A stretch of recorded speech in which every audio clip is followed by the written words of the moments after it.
kung hindi po tayo makakatulong talaga para ibsa na nga ang kahirapan, wag na po natin insultuhin at sabihin ang taong bayan ay mabubuhay sa 64 pesos kada meal. Nakaka-high blood po talaga. Ayaw ko namang ma-high blood dahil mamagang-maga, no? Pero talagang pag inisip mo na parang manhid at wala talaga sa realidad yung ating mga economic planners. Kung hindi nyo po haharapin ang katotohanan at kayo may sariling mundo, para pa mangyayari sa ating ekonomiya kung talagang pagpaplano nyo ay wala namang basihan sa tunay na buhay. So bumaba po tayo dito sa tunay na mundo at diyan natin gawin ang mga plano nang sa gayon, magkaroon naman po ng aktual na solusyon sa mga problema ng marami at hindi po yung mga guni-guni lamang. Pinagtawanan lang at tinawag na isang malaking kalokohan ng mga Pilipino ang pahayag ng National Economic Development Authority o NEDA na hindi kinukonsiderang food poor ang mga mamamayan na kayang gumastos ng 21 pesos sa kada kain po nila. Hamon tuloy ng isang grupo sa NEDA chief, subukan niyang mamuhay gamit ang inilabas na 21 pesos budget per meal. Si Sheena Torno sa balita. Hindi may kakaila na patuloy na nahihirapan ang maraming Pilipino dahil sa walang humpay na taas presyo ng mga bilihin sa merkado. Ang grupo nga ni Kenneth, karinderya ang puntahan tuwing kakain ng tanghalian upang mapagkasya lang raw ang 100 pesos na budget per meal. Pero saan nga ba aabot yung 100 pesos na budget mo sa pagkain sa karinderya sa panahon ngayon? Ang bentahan lang naman ng ulam ngayon, naglalaro na sa 60 pesos hanggang 70 pesos per order. Sa kanin naman, nasa 15 pesos na ang kada cup. At syempre, 25 pesos sa soft drinks na pantawid uhaw mo. Kaya sumatotal, higit 100 piso ang kailangan mong budget sa isang kainan. Mahirap ma'am, lalo na sa katulad namin, minimum wage lang, na 645 lang ang isang araw namin. Pero bakit sinabi ng National Economic and Development Authority o NEDA na noong 2023, kailangan na isang tao ng hindi bababa sa 64 pesos kada araw na pambili ng sapat na pagkain para raw matugunan ang kanyang basic nutritional needs? Ibig sabihin, hindi maikukonsiderang food poor ang mga sinuman na kakayaning gumastos ng 21 pesos sa kada kain nila. Ayon kay NEDA Secretary Arsenio Balisacan, ang nasabing datos ay base sa inilabas na batayan noong 2023 na 9,581 pesos na buwan ng food threshold para sa pamilyang may 5 miyembro. Agad na pinuna ng mga Pilipino ang naging pahayag ng NEDA chief. Anila, maari naman itong mangyari. Yun nga lang, kanin at asin daw ang kakainin mo sa naturang halaga. Ang iba naman ay napapailik at pinagtatawanan na lang ang NEDA dahil para sa kanila, isa itong kalokohan. Wala ka namang bibili sa 21 pesos eh. Kahit sa tindahan, chichirya lang siguro. Pero sa pagkain, itlog lang, tama. Kulang pa yun. Wala pang kanin yun eh. Malaking kalokohan yun ma'am. Kahit bata, bigyan mo 21 baka pagalitan ka pa eh. Sabihin, isang kainan lang yun, mamamasahe pa. Yung sa 21 na pag lumagpas ka, talagang hirap pagka doon lang ang budget mo. May food menu raw, sabi ng Philippine Statistics Authority o PSA, na magiging basihan para pagkasahin ang 21 pesos na budget kada meal. Yun nga lang, kung ang presuhan ng food basket para sa agahan, tanghalian at hapunan ay hindi sapat sa sinabing halaga ng NEDA. Hamon ngayon ng United Filipino Consumers and Commuters kay NEDA Secretary Balisacan ay subukan daw nitong mamuhay sa 64 pesos na budget sa pagkain kada araw.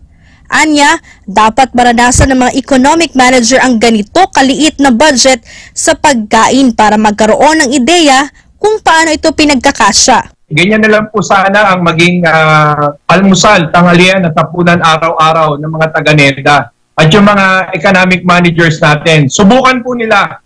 Subukan po ng Department of Finance, subukan po ng Department of Budget and Management, subukan po ng NEDA. Hindi ko maintindihan bakit pinipilit nila na malayo sa katotohanan na pinagtatawanan na sila ng buong taong bayan. Patunay lang daw ito na hindi naiintindihan ng gobyerno ang paghihirap ng mga Pilipino na walang makain. I think it's high time for the secretary to resign. Dahil nakakahiya po yung kanyang presentasyon.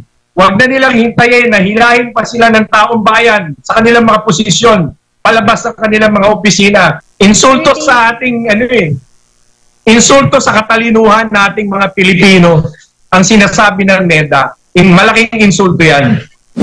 Aminado rin ang PSA ng itinakdang food threshold para sa isang tao na hindi itinuturing na food poor ay hindi sapat upang matugunan ang nutritional needs nito sa isang araw.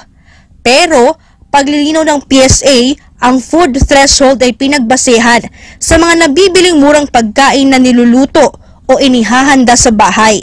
Hindi pwede nabibilin yung pagkain sa karinderya. Kasi pag binili mo yung pagkain sa karinderya, may services component yun eh. So hindi siya least cost. So kailangan niluluto. Kasi least talaga. I agree, this is really basic.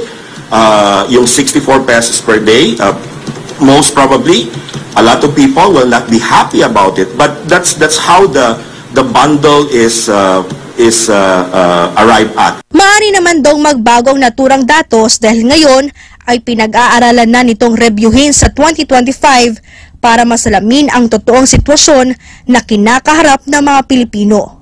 Para sa Diyos at sa Pilipinas kung mahal, ito si Sheena Torno, SMNI News. Samantala, upang pag-usapan pa natin itong nilalabas na datos nga ng NEDA, makakasama na po natin ngayong umaga, walang iba kundi ang spokes ng bayan, Attorney Harry Roque. Attorney, good morning. Nako, maganda umaga po sa inyong lahat, no? Alam ko masisira ang araw nyo pag pinag-usapan natin itong 64 pesos kada meal, no? Pero hinay-hinay lang naman po dahil alam naman natin na yung 64 pesos, baka sopas lang yan at kanin.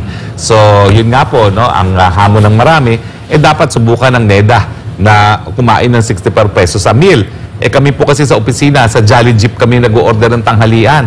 Umaabot po ng mga 130, 150 po ang kada kain namin na isang ulam, isang kanin, no?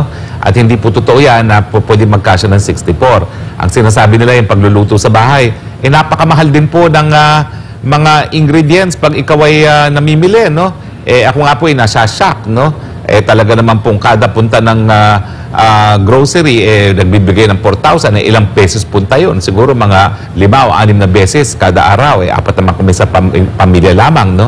So, hindi ko po maintindihan kung paano ang kalkulasyon dyan, no?